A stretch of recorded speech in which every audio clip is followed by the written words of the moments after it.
Bonjour à tous, bien, c'est la deuxième manche donc, du championnat de France sous le beau soleil, franchement, honnêtement. Bon, il fait encore un peu frais le matin, mais là, on n'a pas à se plaindre au niveau soleil. Il y a un peu de vent, aussi un peu moins de vent quand même qu'hier, Jean-François. Moins en rafale.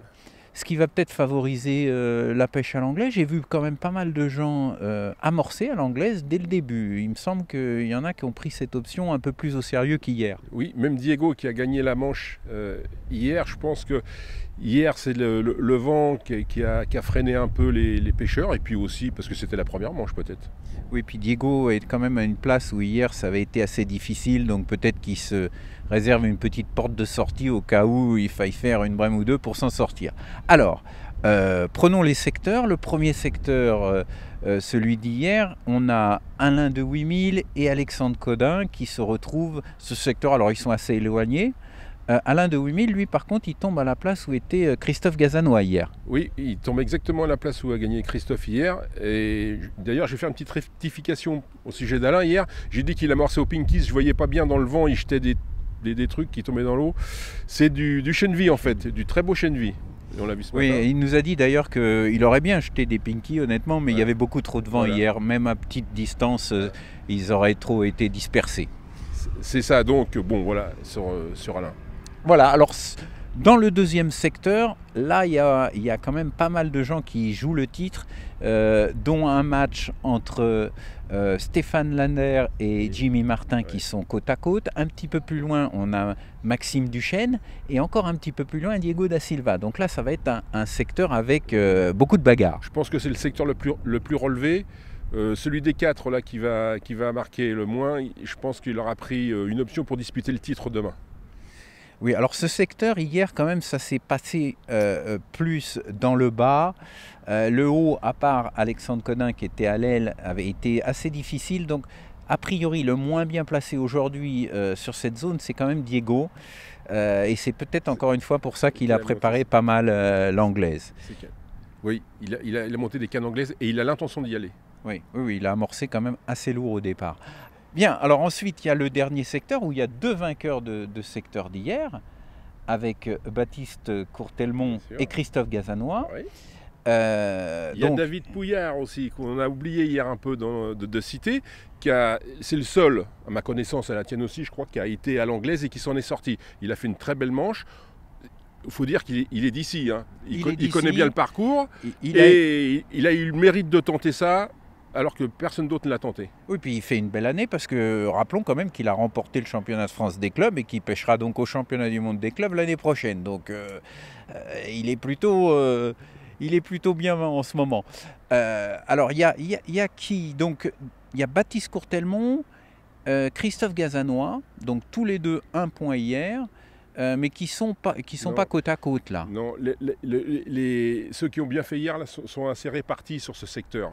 Ça va être difficile à suivre puisque les places n'ont pas eu la même réussite non plus hier. Oui, hier c'était quand même plus l'amont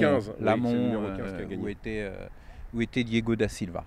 Bon, on va suivre tous ces secteurs et puis on vous donne rendez-vous tout à l'heure pour le débriefing un peu de cette seconde manche.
Bien, la seconde manche vient de se terminer, Jean-François. Donc on vient d'avoir le classement que vient de nous donner le secrétariat de la Fédération française. Alors ça a été une manche où il y a quand même eu pas mal de rebondissements. en particulier le premier secteur, où on retrouvait Alain de Wimille et Alexandre Codin qui avaient bien marché hier, mais aujourd'hui, ça a été plus que difficile. Même très difficile, parce que Alain de Wimille, qui prend la place de Christophe Gazanoyer, qui avait gagné, finit 15e. Donc dernier du secteur. On va dire qu'Alexandre Codin sauve les meubles. Et puis on a un Philippe Vert qui était un peu défaitiste avant la Manche, qui disait on ne connaît pas la pêche de Gardon, on n'est pas habitué ici. Et finalement, il se classe 3e.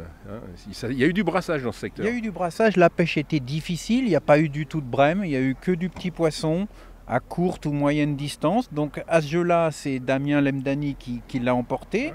Devant Pierre, avec 3000 environ. Avec 3000 quand même, un assez joli score, avec un petit peu d'avance quand même sur Pierre-Louis Renaud. Et donc Philippe Vert qui était à côté d'Alexandre Codin. Donc ça a vraiment brassé. Bon, Alain de Wimille, on peut dire quand même qu'il a perdu toute chance de conserver son titre, malheureusement, avec 15 et 1, ça fait 16. Oui. Je pense qu'il va pêcher demain pour rester en première division. Voilà. Par contre, Alexandre Codin, si ça brasse beaucoup comme aujourd'hui ça a brassé, il a une petite chance d'arriver au podium. Je pense que pour la première place, c'est cuit aussi. Oui. Alors le deuxième secteur, par contre, on s'est beaucoup plus amusé. Il y a eu beaucoup de brèmes qui ont mordu d'ailleurs assez rapidement, à peine au bout d'une heure et demie, commençaient à sortir des brèmes. Oui, immédiatement, je crois, peut-être dans la première heure, je crois que c'est Maxime. Maxime qui a fait 2 brèmes coup sur coup. Et puis après, ça s'est enclenché, il s'en est pris un peu partout des brèmes, et il a été difficile de dire qui gagnait le secteur. Ah oui, c'était très serré jusqu'au bout, parce qu'en plus il y avait des brèmes qui faisaient 400, d'autres qui faisaient 1 kg.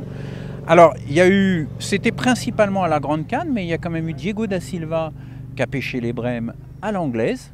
Il y a plusieurs pêcheurs cette fois-ci qui ont tenté l'anglaise, mais il n'y a guère que Diego qui a réussi à faire quand même des très beaux poissons. Ce qui lui permet de terminer 4e du secteur et donc de prendre la tête au classement provisoire. Oui, il se place pour demain. Et demain, il prend un numéro 10, je crois, dans un milieu de secteur. Non, Diego prendra le numéro 5. Ah oui, c'est ça, numéro 5. Numéro 5, où il se retrouvera dans le même secteur que Jérémy Perrin. C'est ça. L'une des surprises de championnat, mais qui était dans le secteur le plus éloigné. Donc ça s'est passé quand même principalement à la Grande Canne, avec un rappel régulier à la coupelle, avec de la terre riche, avec des vers coupés, des asticomores, enfin des échinertes, très peu d'amorces. Et à ce petit jeu, alors c'est l'aile du bout, Kevin Chartier, qui l'a remporté quand même avec plus de 8000. Avec un gros score. Oui, il y a des gros scores dans ce secteur, 8000, 7000, 6000. Oui. Il faut dire que Kevin Lacaze aussi a réussi une très belle pêche, parce qu'il était dans le milieu, il était à côté de Maxime Duchesne, il a fait 7006 et une 2e place. Oui, il avait bien préparé son affaire. Absolument. Vert coupé, enfin caster, la terre. Et à côté, il y avait il était confiant, il est très confiant. Il y avait Mathieu Plé qui a réussi une très belle manche. Alors Jimmy Martin, ça a été un petit peu plus difficile, il termine 7e. Mais il reste quand même dans le peloton de tête avec 9 points, on peut dire qu'on peut encore y croire. Il était très déçu, même un peu énervé à la fin de la manche, parce qu'il a plus de brèmes que ses voisins, on va dire. Mais elles sont plus petites. Alors il était vraiment, vraiment énervé. Parce que Stéphane Lindé à côté, en 10 minutes, il fait 3 brèmes, il sauve sa manche, et finalement il se place pas mal. Non mais ça a été un secteur à rebondissement, on va dire. Ah oui. Alors le dernier secteur, lui, il était difficile. C'est encore une fois l'aile qui a dominé. Hier, c'était Diego. Aujourd'hui, c'était Jérémy Perrin. Alors Jérémy Perrin, je dis il a dominé, non, il a fait 2e, parce qu'il est battu quand même par Stéphane Potelet, qui a attaqué direct à la Grande Canne d'ailleurs, et il a pris des gardons un petit peu plus gros que ceux qui pêchaient à mi-distance. Oui, je crois qu'il était dans le milieu du secteur. Il n'était pas une place particulièrement bonne, mais il s'en sort bien. Il était quand même vers le haut, il était au 12. Oui, il était au 12. Bon, il s'en sort bien et il se place pour demain encore. Il est en 2e position au classement provisoire. Donc il y a 2 pêcheurs de l'équipe de France aux 2 premières places. Sur une pêche comme ça, c'est pas trop une surprise. Non. Et dans ce secteur, il y a Didier Delannoy qui s'en sort aussi pour se placer 4e. Enfin, il y a il termine 3e du secteur, Didier, ce qui lui permet d'être 4e au classement provisoire. Donc ça promet quand même une belle bagarre. Demain, alors justement, Stéphane Potelet, Didier Delannoy vont se retrouver dans le même secteur, mais par contre, Stéphane va tomber à la fameuse place numéro 2 où était tombé Alain de 8000. Aujourd'hui. Et oui, Alain de 8000 qui fait 15. À la première manche, Christophe Gazenois fait 1. Qu'est-ce que va faire Stéphane Potelet? D'autant que demain, les horaires sont changés. On pêche un peu plus tôt. Alors est-ce que ça va avoir une influence? Aujourd'hui, je pense que le temps, le soleil a eu une influence. Est-ce que demain, le fait de pêcher plus tôt aura une influence? Oui, il faisait assez doux, c'est peut-être pour ça que les brèmes ont mordu.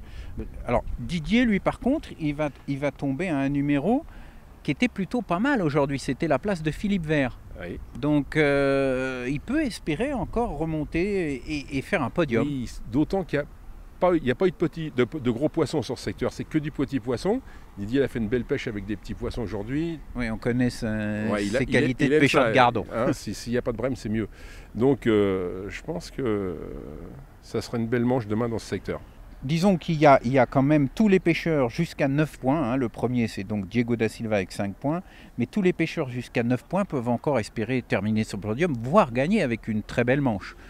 Ça va être serré. Oui, ça va être serré. En tout cas, le suspense est total pour demain.